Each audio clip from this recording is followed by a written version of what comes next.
of what happened to our knight when he left the inn. The day dawned with such solemnity and distinctness that it seemed made expressly for the new knight-errant to begin his calling. Don Quixote, therefore, pleased beyond measure, saddled his horse at once and mounted him. Then, in great haste, he embraced his host, who, without demanding any fee for his lodging, was but too glad to get rid of him. The women of the inn did the same, and he, with their good wishes but with more sincere than wise counsels, went forth in quest of adventures. He had not gone very far from the inn when it seemed proper to him to review his debt to the good host. Thus, Don Quixote resolved to go back and ask for the money he had forgotten to pay for the lodging and feed for the mule, since he had no money on him. Reluctantly, he turned Rocinante around, but he checked himself as he thought, "Am I in my right mind? Am I truly going back to ask about that which is prohibited to knights-errant?" Thus he returned to his first design and took the road he had begun, having a firm determination to make no end to his travels until he had encountered some adventure. As he rode slowly and gravely along, he exclaimed, "Who knows but that in this journey I may meet with material for my pen to eternize my name?" As he journeyed on, he suddenly heard cries from a nearby wood, as if someone were shouting in anguish, "Do not beat me, señor." He made haste toward the sound, believing that some adventure entirely worthy of his calling was now set before him. He found a little boy tied to an oak tree, stripped from the waist upward, while a farmer was whipping him mercilessly with a strap. No sooner had Don Quixote seen him than he exclaimed in a bold and angry tone, "It is an unknightly act to strike one who cannot defend himself." The farmer turned pale, but, upon seeing the strange figure before him, he answered calmly, "Señor Knight, this boy is my servant, and he tends my flock, but he is so careless that I am forever losing goats. I punish him for his faults."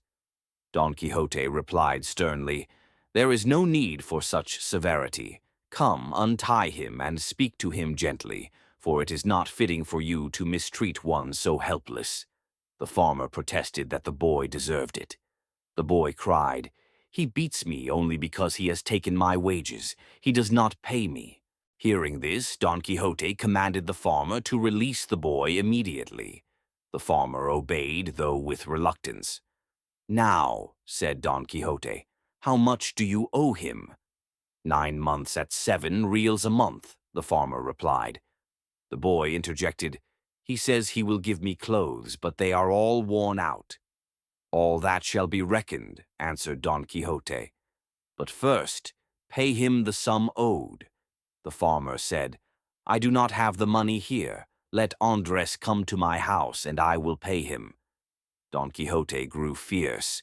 "You shall go and pay him now, otherwise take my challenge and defend your injustice with arms." Terrified, the farmer promised on his honor that he would pay. Andres begged Don Quixote not to trust him, for he knew his master's ways. Don Quixote dismissed his fears with brave assurance and ordered the farmer to comply. Once Don Quixote rode away, the farmer, seizing the boy, said, "Come, Andres, I shall pay you what I owe, and more, to teach you not to complain again."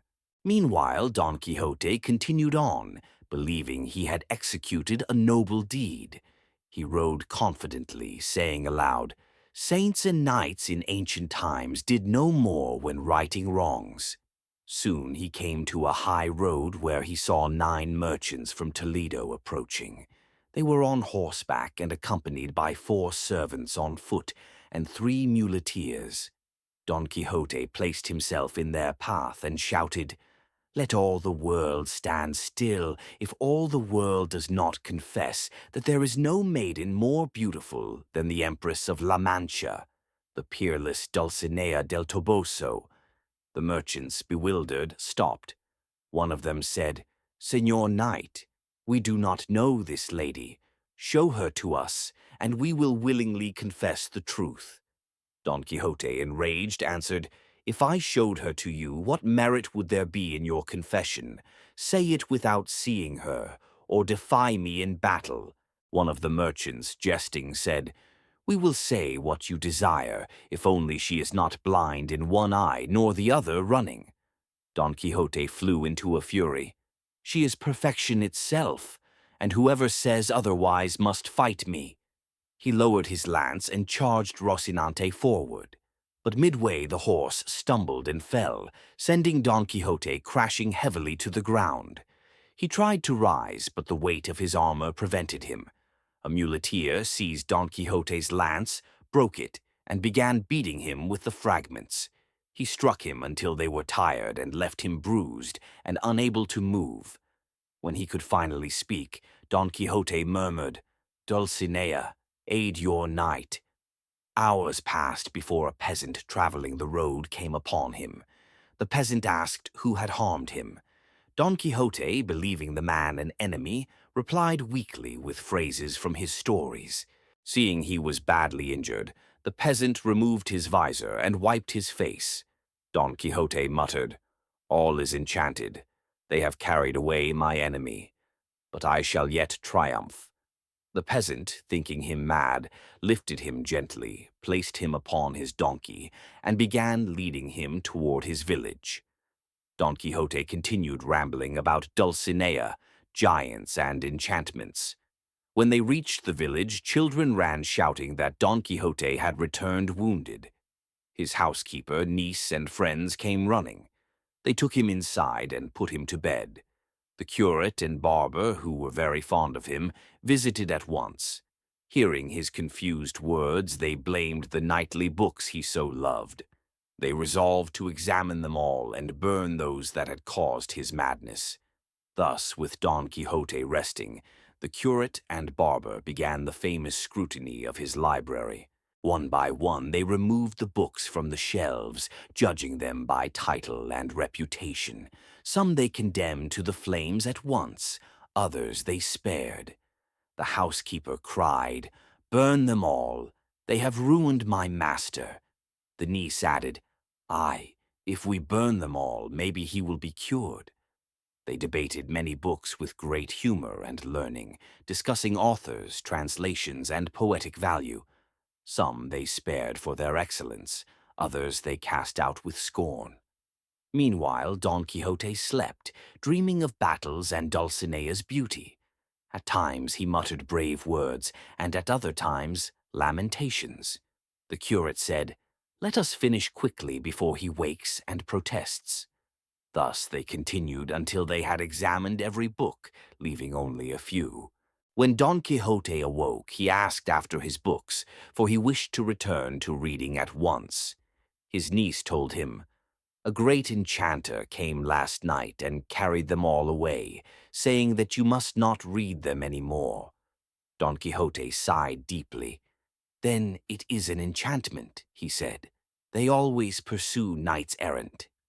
His friends tried to reason with him, but he insisted that the enchanter Freston was responsible for the loss of his library. In the days that followed, he grew stronger and prepared secretly for another sally. He spoke to no one about it, but polished his armor, repaired his helmet, and awaited the right moment. One morning, before dawn, he armed himself quietly, saddled Rocinante, and slipped away from his house, certain that great adventures awaited him. As he rode into the cool morning air, he felt renewed joy and pride. He spoke to Rocinante as if the horse understood everything. "Come, my friend, we shall restore justice to the world. No knight has ever been more ready than we." Thus he set forth with no money, no squire, and no plan, only an unshakable belief in knight-errantry. Along the road he imagined glorious deeds yet to come. Every traveler he met he greeted with noble courtesy, though they stared at him in wonder. He rode on until he reached a crossroads, where he paused and said solemnly, "Here begins the path of my destiny." Choosing a road at random, he continued on, eager for adventure. And so began the second journey of the most famous knight-errant of La Mancha. Though bruised, misunderstood, and mocked, Don Quixote felt nothing but courage and hope. He urged Rocinante forward, dreaming of Dulcinea's favor and convinced that the world awaited his aid. Thus the noble hidalgo rode on, his mind filled with fantasies, his heart filled with resolve, and his story just beginning.